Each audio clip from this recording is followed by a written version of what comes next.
कांग्रेस की पुरानी परंपरा रही है कि जीत का श्रेय जहां नेहरू गांधी परिवार के खाते में जाता है तो हार का ठिकरा दूसरे नेताओं पर फोड़ा जाता है। इसी अघोषित किंतु स्थापित परिपाटी के अनुसार कांग्रेस अध्यक्ष मल्लिकार्जुन खड़गे ने हाल ही में कहा कि राज्यों के चुनाव परिणामों के लिए पार्टी के प्रभारी जिम्मेदार होंगे।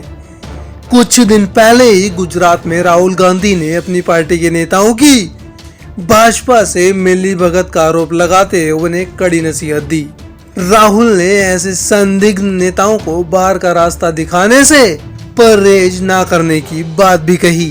अगर हमें सख्त कार्रवाई करनी पड़ी, 10, 15, 20, 30, 40 लोगों को निकालना पड़ा, निकाल देना चाहिए। बीजेपी के लिए अंदर से काम कर रहे हो, चलो जाके देखते हैं, बाहर से काम करो। स्पष्ट है कि किसी भी संभावित हार की स्थिति में पार्टी ने अपना रुख पहले से ही तैयार कर लिया है, जिसमें हार की आंच किसी भी तरह नेहरू गांधी परिवार पर नहीं पड़ने दी जाएगी। जब 2014 के लोकसभा चुनाव में कांग्रेस की ऐतिहासिक पराजय हुई तो उपाध्यक्ष रहे राहुल गांधी ने इस्तीफे की पेशकश की, जिसे एक स्वर से ठुकरा दिया गया। असल में जिस संगठन में जब बॉस इज ऑलवेज राइट का चलन होगा तो उसकी चाल बिगड़ने से भला कौन रोक सकता है। राजनीतिक इतिहास यही दर्शाता है कि कांग्रेस स्वयं में सुधार की क्षमता पूरी तरह खो चुकी है। इसका सबसे बड़ा कारण यही है कि दोष सिर में है, लेकिन पार्टी इलाज पैर का करना चाहती है।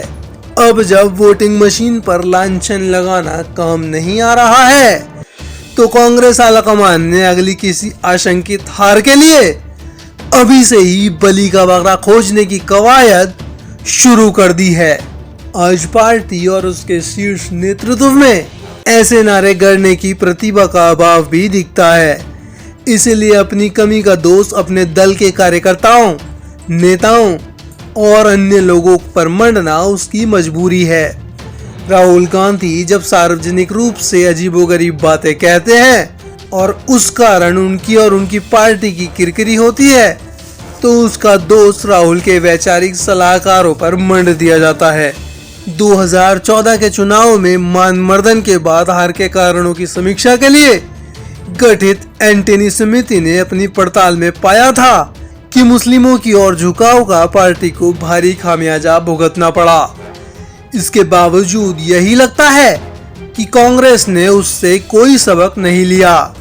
अब कांग्रेस की अपने दम पर मात्र 3 राज्यों में सरकार है और ऐसे ही एक राज्य कर्नाटक की सरकार ने ऐलान किया है कि सरकारी ठेकों में मुस्लिम ठेकेदारों को आरक्षण दिया जाएगा। इस पर बहस भी शुरू हो गई है, लेकिन कर्नाटक का मामला यही रेखांकित करता है कि कांग्रेस इस पहलू की कोई परवाह नहीं करती।